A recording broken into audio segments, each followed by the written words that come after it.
Hey everyone, it's me, Jesse, And Jay. and today we're going to come in because this is part 2 of relationship advice from an atheist husband.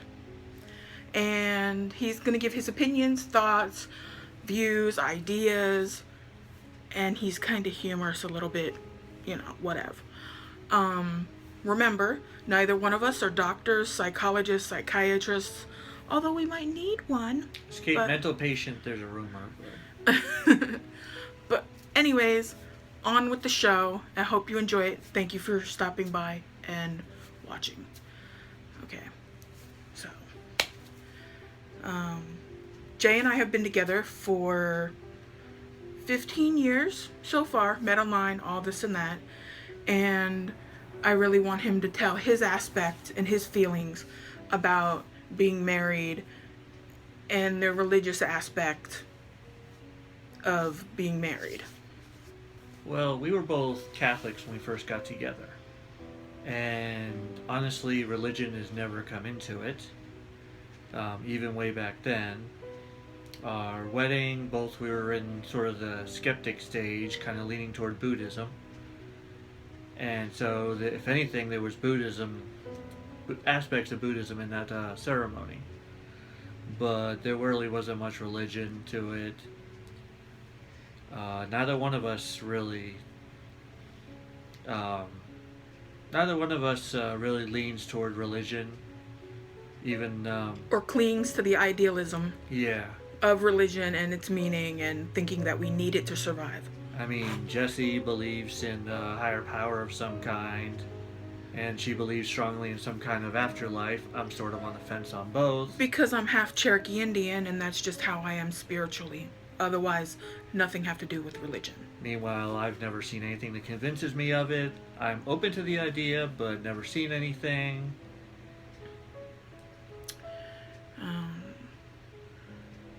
Now, with Jay and I both, we have experienced people in public and online who, soon as they hear, oh, you're atheist, oh, you're skeptic, oh, you worship the devil or believe in the devil, we sometimes get picked on, for lack of better words. Like, we get like, oh, you're evil, you don't believe in God, that means you're not saved, and all that stuff. And I think it's ridiculous. First of all, atheism is not a blanket term. There's no one thing to describe atheists. I mean, like I said, she still has some kind of belief in an afterlife. I'd like to, but I'm on the fence. She hates organized religion. I don't hate organized religion. I'm open to the idea of it. I hate people acting stupid in the name of organized religion. You want to believe in an invisible pink unicorn? That's fine with me. You want to use that as an excuse to hit a kid over the head with a frying pan? You're an idiot. You want to believe in God, Jesus, Mohammed, Allah? That's fine. You want to say this person is different from this person because eye color, hair color, height, weight, gender, sexuality, bubblegum flavor. You're a moron. And what is your idea and thoughts about how, when you met me, knowing I was bisexual, and, moving from the Catholic life into the Buddhism a little bit and then into atheism, like, how do you feel that's changed, or what is your opinions on? Well, I don't think our faith really affected anything. I was coming off of a lot of strong beliefs. I mean, I used to be very anti-gay, and for a while I clung to the Adam and Eve, not Adam and Steve belief. Mm-hmm. And then I just realized that I was just a homophobic asshole. And I started thinking about it. Was I in denial? And I'm like, no, I have no desire to be with a guy myself, but whoever wants to do anything, that's fine. And when you told me you were bisexual, it really didn't affect anything. I wasn't clinging to any Bible or any special book. Also, what I had to get Jay to understand is, and a lot of other people as well, is being bisexual or any homosexual type of way, it doesn't always have to do with intimacy. sexuality. It has to do with gender of who do you fall in love with, who are you romantic about or intimate with. Like, it's a whole spectrum of things. So when Jay got with me, he knew that, okay, she's bisexual. That doesn't mean, oh, she's only in it for the sex. There's more to it than that. So. And it doesn't mean that it's an open relationship and all that. Because that's one thing. I vowed never to be like my mother or any other person that was negative in my life. That when I'm with one person, I'm with that one person, and that's it. I don't believe in hopping around, cheating, and whatnot. That's just not in my belief system.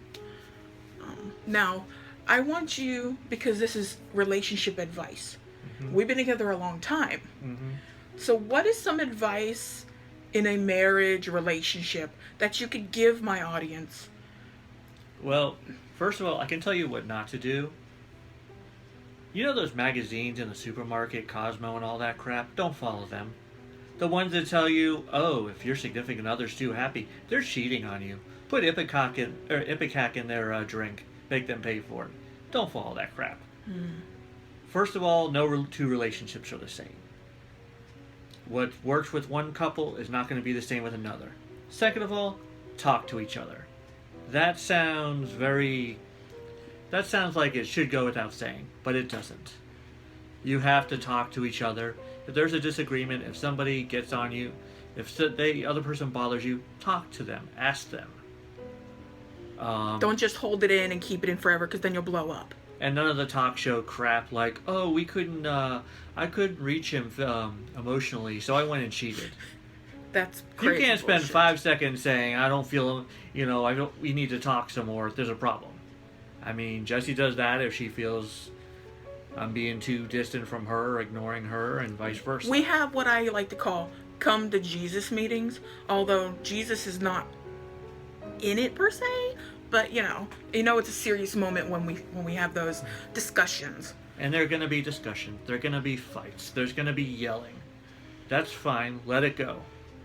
Now, if things get a little out of control and you feel your temper getting the best of you, walk away, leave the room, put a wall between you.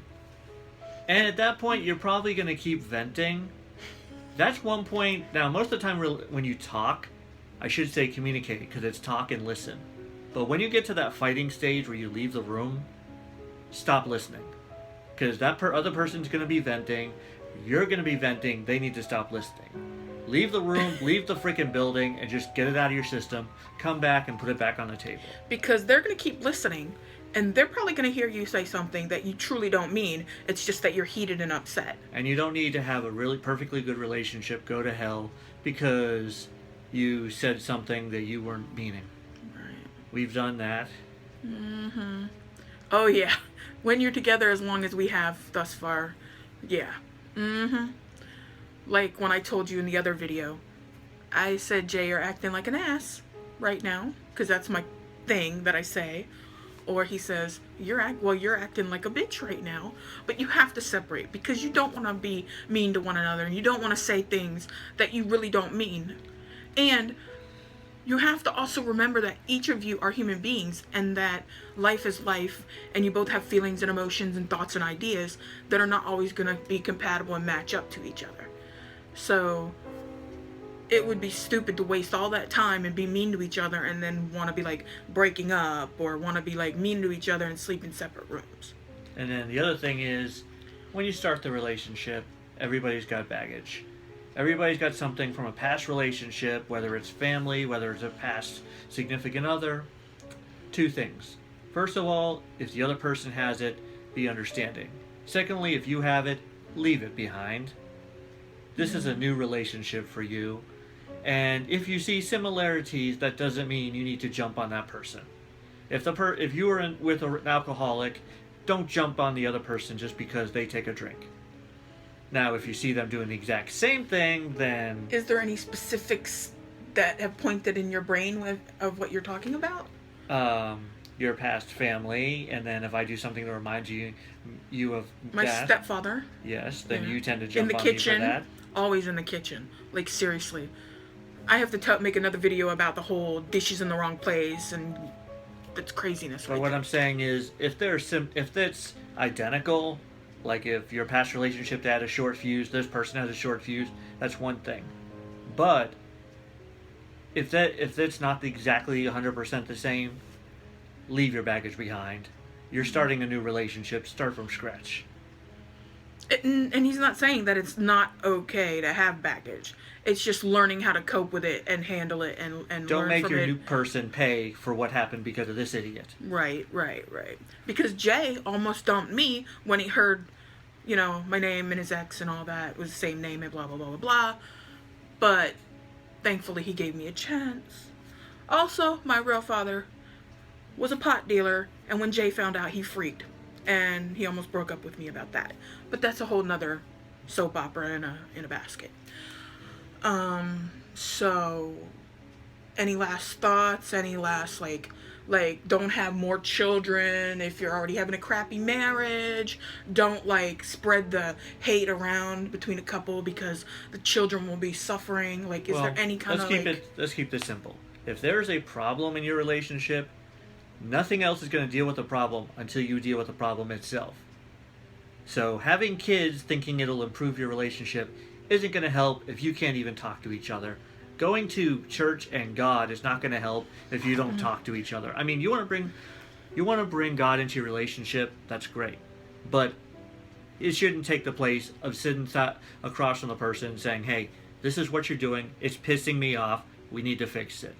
Right. What am I doing that's making you not want to talk to me? No amount of God, Jesus, Bible, no amount of kicking out another kid or whatever is going to do any good if you don't deal with the root of the problem. Yeah. And making a God or Jesus or higher being the main center before your relationship is not going to help your relationship, especially if you're having garbage and drama in it. There is no being that's going to help you and save you. You have to put in the effort to your marriage. It's like a job. You love your job, you keep to your job, and you keep at it. If you don't love your job, then it's gonna fucking suck life.